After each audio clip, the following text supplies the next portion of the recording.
이제 성경 공독 가질 때에 욥기 41장 1절에서 9절 말씀까지 한 절씩 교독하도록 하겠습니다.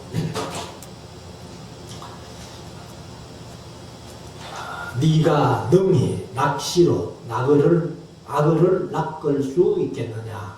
노끈으로 그 혀를 맬 수 있겠느냐?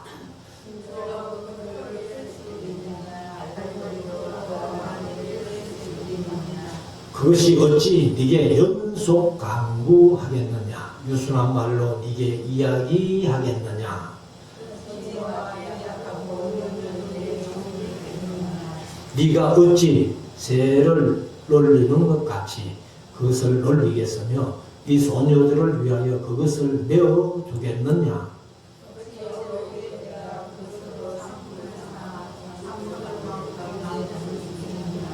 네가 능히 창으로 그 가죽을 찌르거나 작살로 그 머리를 찌를 수 있겠느냐?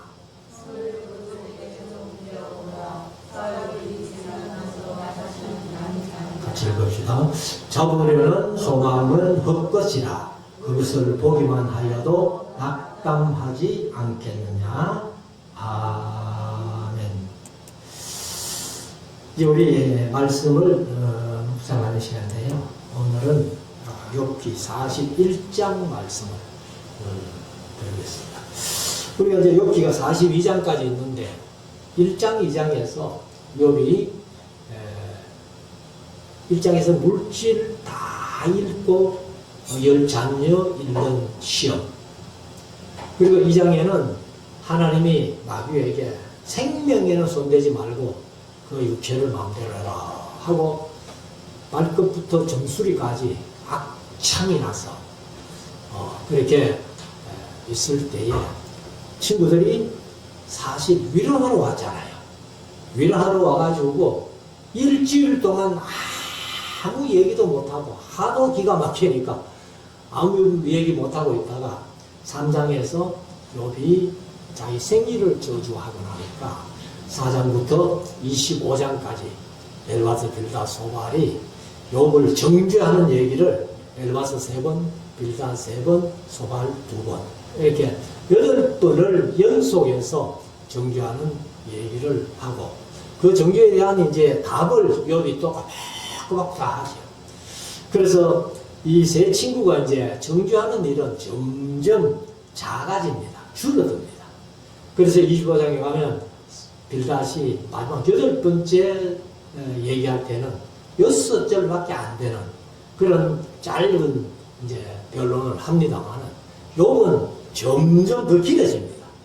그래서 짧은 빌닷의 6절밖에 안 되는 그 변론에 대한 욥의 답변은 26장부터 31장까지 길게 또 이렇게 하는 장면을 봅니다.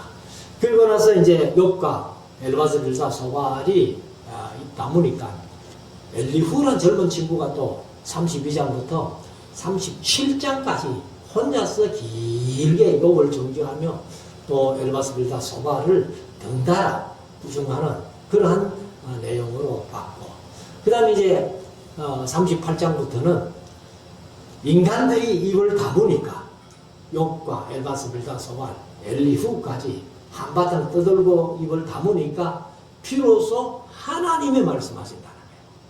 그래서 이제 41장까지 38장부터 41장까지 몇 장에 걸쳐가지고 하나님이 말씀하시는데, 하나님이 말씀하시는 오늘 마지막 장 41장을 우리가 함께 생각해 보겠습니다. 1절부터 한번 보면은요, 네가 능히 낚시로 악어를 낚을 수 있겠느냐. 근데 여기가 이제 악어라고 번역했는데요. 악어라고 번역했는데 사실은 히브리 원어로 보면은 리우야탄입니다.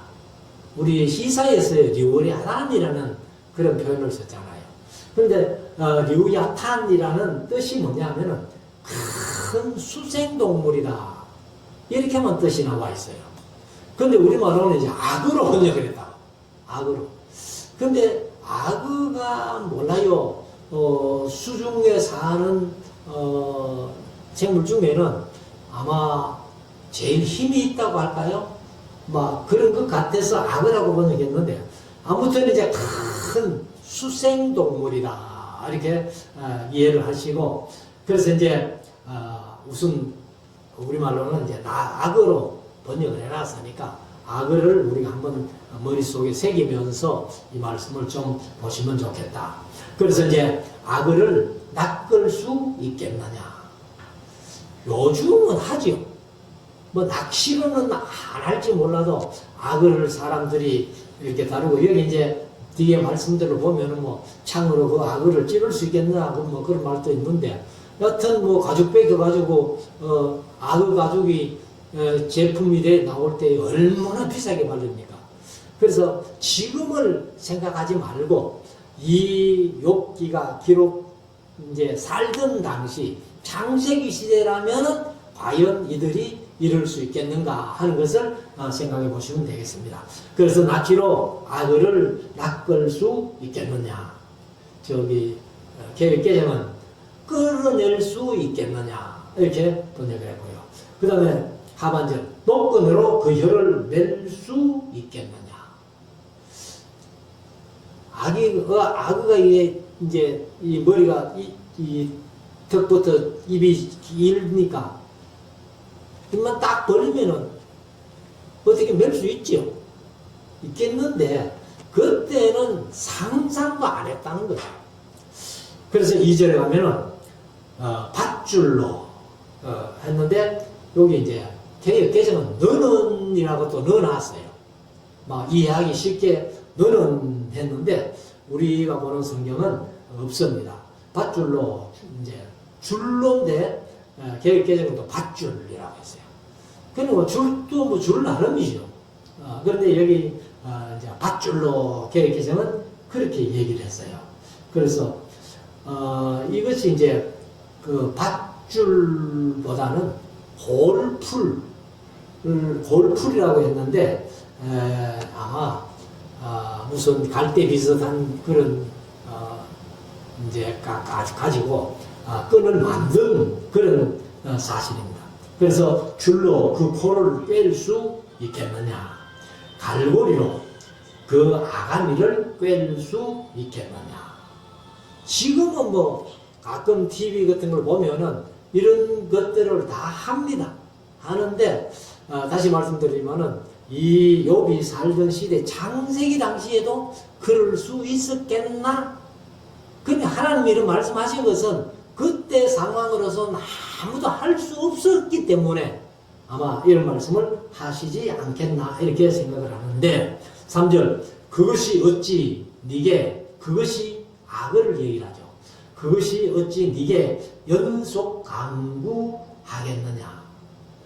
유순한 말로 네게 이야기하겠느냐. 그러면 악어가 뭐 사람에게 뭘 강구하든지 간청하든지 요구하든지 뭐 그럴 일도 없고 말도 못하니까. 그리고 또 유순한 말로 개성은 더럽게 네게 이야기하겠느냐. 이야기할 리가 없죠. 그래서 악어를 이제 이렇게 TV 같은 데 보면은 이렇게 툭 건드리기만 해도 성질 나가지고 막 입을 쫙 벌리면서 막 달라드는 그런 성격이 있기 때문에 유순하게 부드럽게 사람에게 다가오지는 아니한다 하는 것을 우리가 느끼죠. 그래서 하나님께서 이제 그 당시에 욥에게 또 엘르와스 빌다 소알에게 엘리후에게 오늘날 많은 사람들에게도 말씀하시는 겁니다만 지금 현재로 말씀하시는 게 아니고 지금 그 전에 창세기 시대에 사람들에게 말씀하신다고 보면은 전혀 상상도 못하고 불가능한 그런 일이었다. 5절 네게 어찌 새를 놀리는 것 같이 이렇게 됐어요. 이게 이제 새입니다. 새 날아다니는 새 새를 놀리는 것 같이 그것을 놀리겠으며 네 소년들을 위하여 그것을 메어 두겠느냐. 지금 뭐 악어 같은 거 잡는데 보면은 입을 막 이래 가지고 끈으로 묶어 가지고 이렇게 내 다리 다 잡고 이렇게 잡는 걸 뭐 TV나 이런 데서 많이 볼 수 있는데 다시 말씀드리지만 창세기 그 당시에 할 수 없었다는 거예요. 그러니까 하나님께서 이제 이런 질문을 하시는 이유가 사람으로서는 도무지 상상도 할 수 없는 일이기 때문에 너희들이 그렇게 하겠느냐, 그렇게 하겠느냐, 그렇게 하겠느냐, 이렇게 물으시는 거거든요. 그래, 그 당시로서는 절대 불가능하다. 그는 요즘은 이제 악을 이렇게 다루고 하는 그런 모습들을 많이 보기 때문에 지금과는 좀 다르다 하는 것을 느낍니다. 자, 6절. 어찌 어부의 때가 그것으로 상품을 삼아 상고들 가운데 나눌 수 있겠느냐. 지금은 조금 전에 말씀드린 대로 악의 가죽을 벗겨가지고 상품을 만들어가지고 뭐 악의 가죽 협대 뭐 지감 뭐 이런 것들 아주 고가로 팔리잖아요. 그러면 지금하고는 안 맞다는 얘기예요. 지금은 인간들이 얼마든지 악어를 잡아가지고 그렇게 하는데 여기 이제 어부의 때가 그것으로 악어를 통해서 상품을 삼아 상고들 장사꾼들이죠. 무역하는 사람들 가운데 나눌 수 있겠느냐.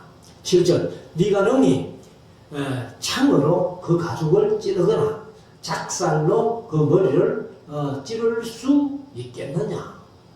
지금은 뭐 다 하더라고 보니까. 8절. 손을 그것에게 좀 대어 보아라. 그러면 손을 이렇게 대다가 자칫 악어에게 물리면 손이 잘리는 거예요. 그래서 이것은 이제 하나님이 절대 사람이 그 악어에게 덤벼들었다 하는 손을 잘릴 수밖에 없는 그런 상황이기 때문에 한번 손 대봐라. 네 될 수 있겠느냐 그 말이죠. 그리고 사울 일이 생각나서 다시는 아니하리라. 그러니까 사울 일이 생각나서가 아니고 사울 일을 생각도 못한다. 악어하고는. 왜? 사람이 악어에게는 공격당하면 할 수 없기 때문에. 그래서 사울 일을 생각나서 다시는 아니하리라 이렇게 했는데 이 개역개정은 네 손을 그것에게 얹어보라. 다시는 사울 생각을 못하리라. 하도 사납게 이렇게 이제 손을 물 거니까. 9절. 잡으려는 소망은 헛된 것이니라. 악을 잡으려는 생각은 사람이 할 수 없다.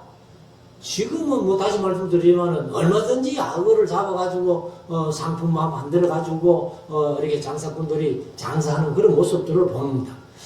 헛된 것이라. 그것을 보기만 하여도 낙담하지 않겠느냐. 개역개정은 낙담하는 게 아니라 그것을 보기만 해도 기가 꺼지지 않겠느냐. 사람이 악어를 감당을 못하니까 기가 죽어가지고 아예 앞에 말씀하신 대로 사울 생각을 못한다는 겁니다.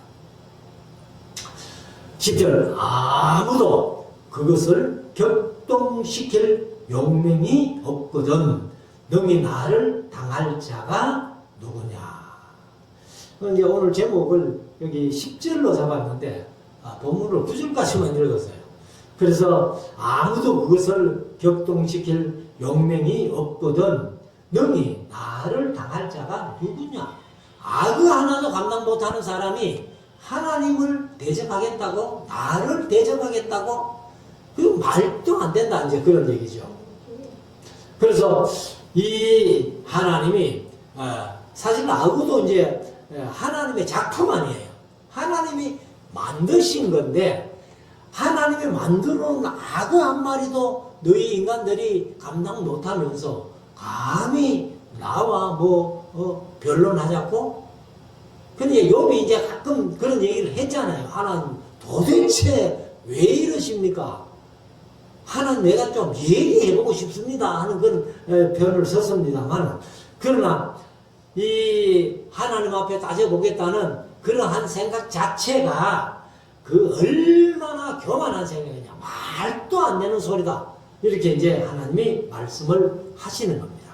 11절 누가 먼저 내게 주고 나로 갚게 하였느냐. 온 천하에 있는 것이 다 내 것이니라. 사실 이 우주 만물이 다 누구 거예요? 하나님 거잖아요. 제가 강기하면서 내 소유가 되리라. 이제 이게 출애굽기 19장 5절 6절에 보면은 너희가 내 말을 잘 듣고 내 언약을 지키면 열국 중에서 너희가 내 소유가 되겠고 내게 대하여 제사장이 되며 거룩한 백성이 되리라. 그 소유가 될 수 있는 요건 세 가지죠. 내 소유가 될 수 있는, 내가 만들면 내 거잖아요. 그 다음에 돈 주고 사면 내 거잖아요. 세 번째는 선물로 받으면 내 거잖아요. 그런데 우리가 이제 사실은 뭐 이래 생각해도 저래 생각해도 모든 것이 하나님 거라는 거예요. 내가 하나님은 바로 나를 소유하신 분이에요. 하나님이 창조하셨죠. 그리고 예수 그리스도의 피로 값주고 샀죠. 구원을 선물로 주셨죠. 이런 것들이 다 그건데, 그래서 여기 이제 온 천하에 있는 것, 천하뿐만 아니라 우주 전체가 이 하나님 거다. 왜? 하나님 창조하시기 때문에. 12절 내가 악어의 지체와 큰 힘과 늠름한 훌륭한 했는데 개혁개정은 늠름한 이렇게 표현했어요. 훌륭한 구조에 대하여 잠잠치 아니하리라. 그러면 악어에 대해서 내가 지금까지 얘기한 것도 너희들이 전혀 할 수 없는 그런 상황이었지만은 내가 악어에 대해서 몇 마디 더 해야 되겠다. 이렇게 하나님께서 말씀하신 겁니다. 자, 13절 누가 그 가죽을 벗기겠으며. 그 당시는 사람들이 악어의 가죽 벗긴다는 것은 상상도 못할 그런 일이기 때문에 하나님께서 이렇게 말씀하세요. 근데 제가 지금 말씀드렸습니다만 지금은 악어 가죽 빼개가지고 제품 만들어가지고 얼마든지 팔고 있잖아요. 누가 그 가죽을 벗기겠으며 그 아가미 사이로 들어가겠는고. 요즘은 악어들을 길들여가지고 또 악어하고 노는 친구들도 TV 보면 가끔 있다는 거죠. 자, 14절 누가 그 얼굴에, 악어의 얼굴이죠, 문을 열 수 있을까. 이제 문을 했는데 이게 이제 그 개정은 턱이라고 했어요. 그 악어가 턱이 기니까 여기 이제 입을 쭉 벌리면 이빨이 막 숭숭 있는 그런 모습을 우리가 보는데, 감히 사람이 악어의 입을 이렇게 못 벌린다는 거예요. 턱을 이렇게 못 벌린다는 거예요. 그래서 누가 그 얼굴에 턱을 벌릴 수 있을까?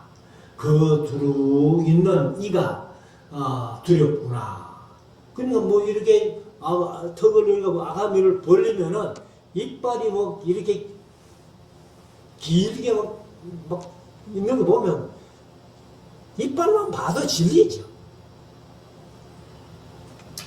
15절 견고한 비늘은, 악의 비늘이 대단하죠.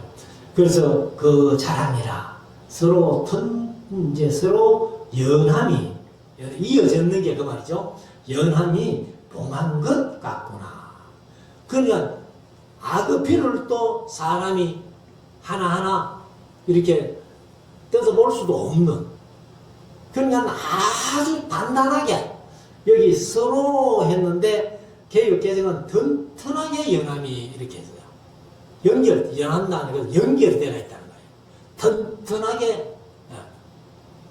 그냥 우리가 보는 성경은 서로 이렇게 얘기를 했는데 개혁개정은 이제 튼튼하게 봉인하듯이 이렇게 번역을 했어요. 그래서 이제 닫혀 있구나 이렇게 번역을 했는데, 악어는 우리 사람이 사는 삶 속에서 하나님 왜 악어를 만들었을까? 우리 사람에게는 아무 그게 없잖아요. 사람에게 악어가 무슨 유익을 주는 것도 아니고. 근데 몰라요. 하나님께서는 이제 창조 원리 가운데 필요 없는 것은 하나도 안 만들었다는 거예요. 그렇다면은 악어도 뭔가 우리 사람 사는데 필요하기 때문에 안 만들었겠나 이렇게 봅니다만은, 아무튼 하나님이 왜 악어를 창조하셨을까? 그런데 우리가 이 악어라고 본다면은 아마 욥기 41장을 쓰기 위해서 하나님이 만드셨는가? 뭐 이렇게도 한번 생각을 해볼 수 있다는 겁니다. 자, 16절. 저것이 한데 붙었으니, 그러니까 앞에 비늘 얘기를 했으니까 그것들이 서로 달라붙어 있어. 그래 이제 개혁개정은 번역을 했는데, 저것이 한데 붙었으니 바람도 그 사이로 들어가지 못하겠고. 그러니까 얼마나 앞에 말한 대로 이제 이게 잘 붙어 있는지, 동여져 있는지, 바람도 그 사이로 못 들어간다. 이렇게 얘기를 합니다. 17절. 서로 연하여 붙었으니, 서로 연하여 붙었다는 것은 계속 이어져 있다는 얘기예요. 계속 이어져 붙었으니 능히 나눌 수도 없구나. 그래서 사실 이제 하나님이 이렇게 말씀하시니까 그 당시는 사람들이 악어에 대해서 상상도 못할 정도로 이렇게 이제 얘기를 하는 겁니다. 18절. 그것이 재채기를 한적 광채가 바라고. 물론 악어가 재채기 하는가 모르겠습니다만, 여기 이제 광채가 했는데 개혁개정은 빛을 바라고 이렇게 얘기했어요. 그 눈은 새벽 눈꺼풀이 열림 같으며, 새벽 눈꺼풀 빛 같다는 거예요, 개혁개정은. 그래서 눈꺼풀이 그냥 열리면은 그 아마 눈동자를 통해 가지고 뭐 빛이 반사돼 가지고 이렇게 비쳐 나오는 걸 표현했는지 모르겠습니다만, 개혁개정은 눈꺼풀 빛 같으며, 이렇게 눈꺼풀이 열림 같으며. 19절. 그 입에서는 횃불이 나오고. 악어 입에서 횃불 나오는 건 뭐죠? 못 봤죠? 횃불이 나오는지 모르겠습니다만, 용은 생명은 이제 실제 있는 생물도 아니고, 그래서 상상적으로 이제 용은 막 이렇게 불을 뿜고 하는 그런 것을 이제 상상해서 그랬는지 몰라도 그렇게 합니다만은, 여기 이제 그 입에서는 횃불이 나오고 불똥이 튀어나오며, 아마 이렇게 재채기를 할 때에 뭔가 그 속에서 이제 이물질이 튀어나오면서 빛처럼 보였는지는 모르겠어요. 근데 하나님께서 이렇게 말씀하시니까 뭐 하나님이 창조자니까 그렇게 하셨다라고 볼 수밖에 없는 거죠. 20절. 그 콧구멍에서는 연기가 나오니. 이건 꼭 우리가 그 상상의 동물 용 같잖아요. 용.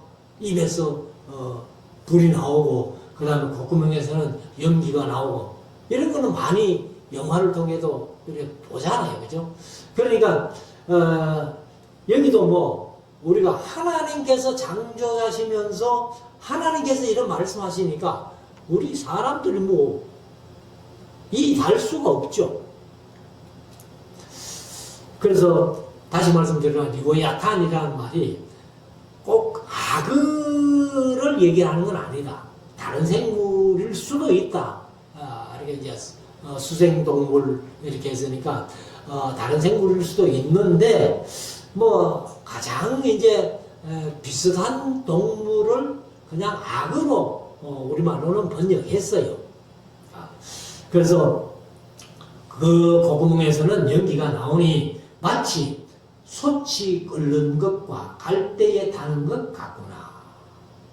솥이 끓으면은 이게 이제 전기가 올라와가지고 소뚜껑이 덜썩덜썩 할 정도로, 그러니까 이제 수생동물 중에 악이라고 표현했습니다만 아마 그런 그 성격에 있는 그런 동물이 있었던가 봅니다. 자, 그래서 연기라고 했는데 연기보다는 입김 정도. 우리 사람이 겨울에 이렇게 추위에 나가면은 입김이 나오듯이 아마 입김 정도 나온 게 아닌가. 그리고 또 물을 이렇게 뿜는 모습이 꼭 연기처럼 이렇게 보여진 것 아닌가. 이렇게 볼 수 있습니다. 자, 21절. 그 숨이 능히 숯불을 피우니 불꽃이 그 입에서 나오면 뿜는구나. 그 입에서 이제 이 연기 같은 것이 나온다는 것이 아마 물을 삼켰다가 뿜는 어떤 그런 모습인지 모르겠습니다. 22절. 힘이 그 목에 뭉키었고 두려움이 그 앞에서 뛰는구나. 그래서 개정은 그것의 힘은 그의 목덜미에 있으니 그 앞에서는 절망만 감돌 뿐이로구나. 그러니까 힘이, 악어는 사실 목이 없잖아요. 입만 찝찝하고, 그 다음 뒤에 몸통까지 전부, 하나의 목이라면, 우리 사람처럼 이렇게 목이 좀 잘록한 이런 게 없잖아요. 그러니까, 그 앞에는, 절망밖에 없다. 23절, 그 살의 조각들이, 악어의 살. 근데 지금은 악어 잡아가지고 고기도 먹더라고요. 우리는 악어 고기 상상도 못 하는데, 영화 같은데, 데뷔 같은데 보면은 악어를 잡아가지고 고기도 먹더라고. 그러니까, 그 살의 조각들이 서로 연한다는 말이 개혁개정은 밀착되어. 그러니까 이제 다바크하는 히브리어가 달라붙어 있다, 딱 붙어 있다, 이제 이런 뜻이니까 그러니까 이제 밀착되어 그 몸에 견고하여 움직이지 아니하며.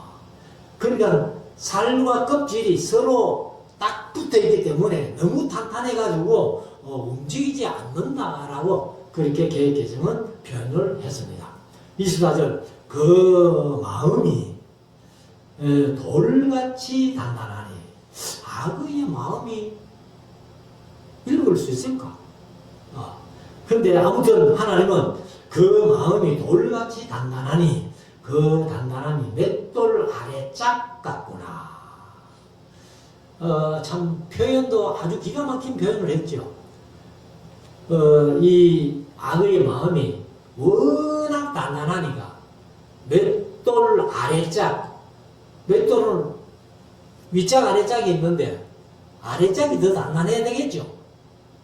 그래야 이제 이렇게 갈아도 이 아래짝은 이제 빨리 딸든지 무게지면 안 되잖아요. 그러니까 아마 더 단단한 돌로 아래짝을 삼았나 봅니다. 25절. 그것이 일어나면 용사라도 두려워하며 경급하여 장황하며. 그러니까 장황하다는 말이 이제 그냥 어떤 표현이 이제 개정은 뭐라고 하냐면 그것이 일어나면 용사라도 두려워하며 달아나리라.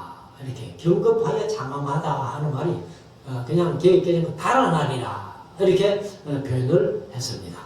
26절. 칼로 칠지라도 쓸데 없고 창이나 살이나, 살은 이제 화살을 얘기를 하겠는데 개혁개정은 이제 투창이라고 했어요. 투창.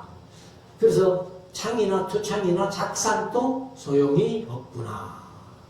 그러니까 그 비늘을 뚫고 들어가지 않는다는 표현이죠. 27절.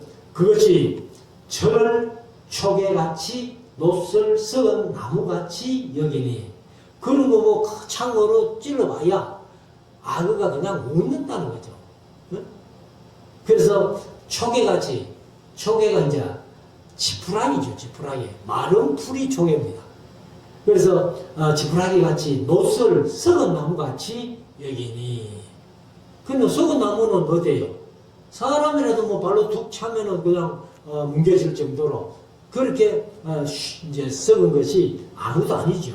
그래 이제 철도, 놋도, 악어는 지푸라기 같이 썩은 나무 같이 여긴다는 겁니다. 그래서 28절 살이라도 하는데 이 살이 뭐냐면은 그 화살, 저기는 이제 화살이라고 그랬어요. 그런데 여기 언어를 보면은 벤이라는 말을 썼어요. 벤이 아들이거든요. 그래서 벤이라고 썼는데 우리는 이제 살이라도 개성은 화살이라도 이렇게 번역을 했습니다. 그것으로 도망하게 못하겠고 물맷돌도 그것에게는 겨같이 여기는구나. 그냥 돌을 던져봐야 이제 벤이라고 얘기 쓴 것이 어린아이들 아마 자기 아들을 표현한 것 같아요. 그러니까 어린아이들은 사실 뭐 연약하잖아요. 연약하기 때문에 여기 이제 화살이라도 그것으로 도망하게 못하겠고 물맷돌도 그것에게는 겨같이 여기는구나. 그러니까 이 악어에게는 뭐 어떤 뭐 아기를 잡기 위해 가지고 두창 화살 뭐 이런 걸 해봐야 그 악어는 꼼짝도 안 합니다. 그런 얘기죠. 그래서 그만큼 이제 돌을 던져도 안 되고 뭐 창을 던져도 안 되고 화살을 쏴도 안 되는, 그래서 외부 공격에는 어떠한 공격을 받아도 상처를 입거나 해를 입지 않는 그런 생물임을 이제 하나님이 말씀을 하시는 거죠. 29절 몸뚱이도 검불같이 보고 창을 던짐을 우습게 여기며 그 배 아래는 날카로운 와륵 같으니, 그 와륵이 뭐냐면은 기와 조각 같다는 거예요. 그래서 토기 조각 같은 것이 악어 배에 이렇게 달려 있어가지고 그 뭐 어떤 것도 그 배를 뚫고 들어가지 못하는 그런 상황을 얘기를 한다는 겁니다. 그래서 배에도 기와장 같은 것들이 있어가지고 그 배를 찌를 수 없다, 그런 얘기죠. 그래서 와륵 같으니 진흙 위에 타작 기계같이 자취를 내는구나. 그러니까 악어가 이제 이렇게 막 몸을, 다리가 특별히 있는 건 아니죠. 짧은 다리가 있어가지고 그래서 배로 이제 막 기다시피 이렇게 가는데 그 진흙에 악어가 딱 지나가면은 지나간 자국이, 배를 밀고 간 자국이 선명하게 나타난다는 겁니다. 36절 깊은 물로 솥에 물이 끓음 같게 하며 바다로 젓는 향기름 같게 하고 자기 뒤에서 광채나는 길을 내니 사람의 보기에 바닷물이 백발 같구나. 그래서 이제 악어가 이렇게 물속으로 확 가면은 이게 이제 뭔가 이 배가 지나가듯이 이렇게 물길을 내면서 지나가는 아마 그런 모습을 아마 하나님께서 말씀하신 것 같습니다. 자, 33절 땅 위에는 그것 같은 것이 없나니 두려움 없게 지음을 받았음이라. 그냥 하나님께서 이 악어는 어떤 두려움도 없도록 아마 하나님께서 그렇게 창조를 하셨다고 얘기를 하는 겁니다. 근데 다시 말씀드리지만 이 이제 리워야탄 하는 말이 꼭 악어만 상상하는 게 아니에요. 이제 수생 동물이라고 했으니까 물 속에 악어보다 더 강한 것이 어떤지 있는지 몰라요. 그러나 이제 우리말로 가장 쉽게 표현하기 위해서 악어라고 번역했으니까 우리가 이제 악어를 생각하는데 마지막 34절 모든 높은 것을 낮게 보고 그러니까 여기 이제 개혁개정은 모든 높은 자를 내려다 못하는 거예요. 그러면 지가 최고라는 거죠. 그리고 모든 교만한 것의 왕님이라 왕이 되느니라 이렇게 얘기를 했습니다. 그래서 악어를 마치 아마 사탄을 상징한 것처럼 하나님이 말씀하세요. 그러니까 우리가 이제 하나님 외에 신은 없죠. 그런데 이 사탄이 인간들을 유혹하기 위해 가지고 사실 이제 우리가 실존하지 않는 생물 용도 세상에 없는데 제가 강좌하면서 말씀드렸습니다만 사탄이 하나님께 내가 영이라서 사람들에게 보일 수 없으니까 사람들에게 보일 수 있는 형상을 좀 내게 주십시오 했을 때 하나는 두 가지 형상을 주셨다고 그러죠. 하나는 뱀, 하나는 용. 그 뱀은 실존하는 생물이지만은 용은 실존하지도 않는 생물인데 여기 이제 얘기한 것들 보면은 아마 실존하지 않는 용을 얘기를 한 것 같거든요. 악어보다는 용이 더 가깝죠. 그런데 이제 악어라고 번역을 했습니다만은 사탄이 인간이 사탄에게 어찌 할 수 없을 정도로 사탄이 이제 강하다는 거죠. 그래서 우리가 이제 제가 설교 시간에 늘 말씀드립니다만은 사탄을 대적할 수 있는 것은 에베소 6장에 전신 갑주를 입는데 전부 방어 무기고 공격 무기는 딱 하나. 성령의 곧 하나님의 말씀이라는 거예요. 그래서 우리가 이 악어를 마치 사탄처럼 묘사해서 상징처럼 이렇게 얘기를 한 것 같은 경향도 우리가 찾아볼 수 있습니다.